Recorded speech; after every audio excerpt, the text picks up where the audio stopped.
Hello friends and welcome to my channel. My name is EJ Marino and I am so excited to dive into today's movie review. We have a brand new, strange horror movie, sci-fi movie, a body horror experience.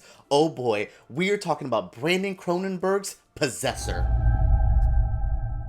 There has not been a movie in 2020 that has confused me, that has puzzled me, that has challenged me as much as Possessor. This Brandon Cronenberg experience is so strange. I mean, in a year that has offered so many wonderful films from so many different filmmakers, none of them have felt like Possessor. From the body horror, to the story, to the messaging, to the acting, to the gore, to everything in this movie, it hits a different level. Do I really love this movie? Is it going to be one of my favorites of the year? Actually, it might be, because it's just that different. That's what happens when a Cronenberg makes a movie. I'm a big fan of Brandon Cronenberg's father, David Cronenberg. He did movies like The Brood, The Fly, Videodrome. Those are all stuff I absolutely enjoy, and it seems like his son is keeping up that legacy of strange films that involve the weirdest body horror. I mean, I always remember seeing Videodrome for the first time, and he puts his hand in his chest, and I'm like, what the hell? This movie has a version of that where someone puts someone else's face on their face.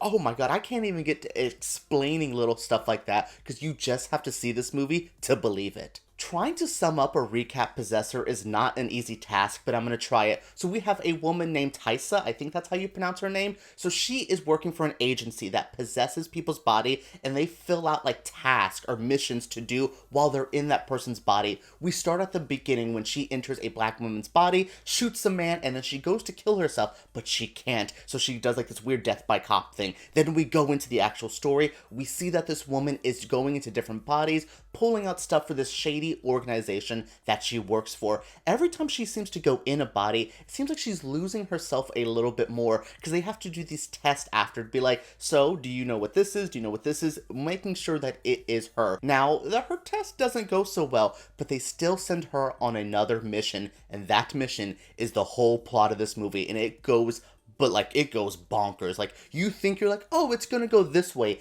It shears this way. I'm just holy hell. Yeah, I really enjoyed the story of the Possessors. I think it's something that Cronenbergs do often. They throw you into this world with very little knowledge of what's happening, and they just expect you to figure it out. Brandon Cronenberg did a film called Antiviral a couple years ago about celebrities and people wanting their diseases. It's a strange movie. I didn't really love that universe, but the universe of Possessor feels very familiar. It kind of reminds me of Upgrade at times, so there's something I really enjoy that feels familiar and comfortable here. It's still a very strange movie, but it's a Cronenberg plot I can actually follow, and that's refreshing for once. If you know any Cronenberg movie from Brandon to David, you know there is body horror all around. I mean, it is some of the most terrifying stuff you can see with the human body. I mean, I go back to the movie The Fly, where you're just seeing this man just crumble and deteriorate in front of us. It's wild. This movie has similar vibes. I mean,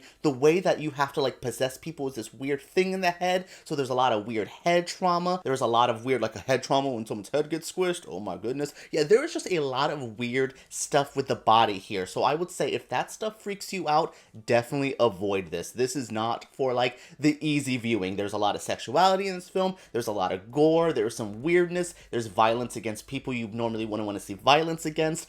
Oh yeah, this movie is just jam-packed with a lot of shock art stuff, but that's a Cronenberg movie. That's what you want when you go into one of these movies, and I was not let down. Do I wish there was a little bit more to this film? It's kind of a short film, and I think this universe could have been expanded on a little bit more. Not even with a sequel or a TV series, or I don't mean that kind of expansion. I mean just within this movie. It's such a cool organization with the people who do the Possessor stuff that I'm just I want more. It felt so isolated in this one little story that I'm oh my god, if you could have expanded this more, give me more characters, I could have had more gore, more insanity. So it's a weird compliment to have, but I want to be disgusted more. This movie only hit me to a certain level of confusion and disgustedness. I wanted to hit another one. It's almost there, but yes, that's just my little stuff. Like, there is a lot of elements in here that are shocking and fun and weird and violent and oh my god, but I could see them holding back ever so much, and I'm like, no baby,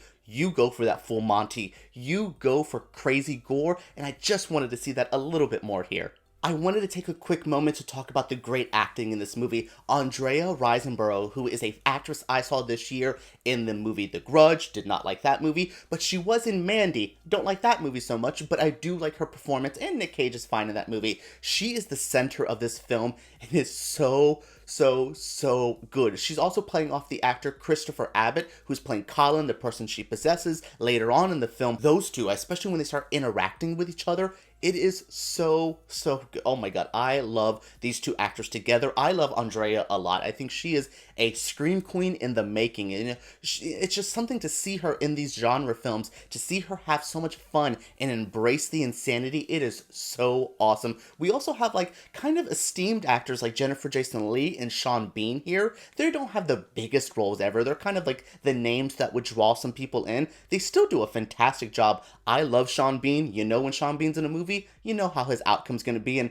it's kind of the similar outcome here. It's really funny to see, and Jennifer Jason Leigh, she has had such a comeback in the last recent years, from like The Hateful Eight to where she is now. Like, oh my goodness, I just love seeing her here. So yeah, the acting is very good. I just wanted, again, much like the gore and the weirdness, I wanted a little bit more from the acting. I just wanted to see them have a little bit better material. Maybe if it's the script was a little tighter, or, you know, just more fleshed out, or yeah, there's just something that, like, I like the acting, I just didn't, like, oh my goodness, go nuts over it. And that's just something I was missing here ever so slightly. Look, it is hard to, like, talk about a Cronenberg movie if it's Brandon, David, whatever the next Cronenberg in the line of weird filmmakers is. It's just hard to kind of encapsulate everything that, like, you felt in one of these movies. I could probably do the same review in a year from now and have completely different feelings, because that's what these type of movies will do to you. So I just want to say this is one that you guys should seek out whenever you get a chance. I had the luckiness to see this a little bit early, so I'm just so happy that I enjoyed it as much as I did. I know I could have enjoyed it a little bit more. I know that there was something just holding the filmmakers or the acting or the script, something was holding them back from going to that extreme 10 out of 10 craziness. But for me, this just hits like a 9.5, a 9 out of 10 on the strange scale. It's still the strangest movie I've seen this year, but I just know in the history of what I've seen from at least the Cronenbergs to other weird art house horror, body horror kind of experiences like this, I just know that they could have went a little bit farther. Alright guys, that is it for this review. What do you guys think of the movie Possessor? What do you guys think of this review? Let me know what you feel down in the comments below. Let's talk about this movie. I cannot wait. Alright guys, make sure you guys comment down below, subscribe to my channel because I make videos like this every single week, and give me a thumbs up if you did enjoy this video, because YouTube takes those way too seriously. Alright guys, let's talk about Possessor down below.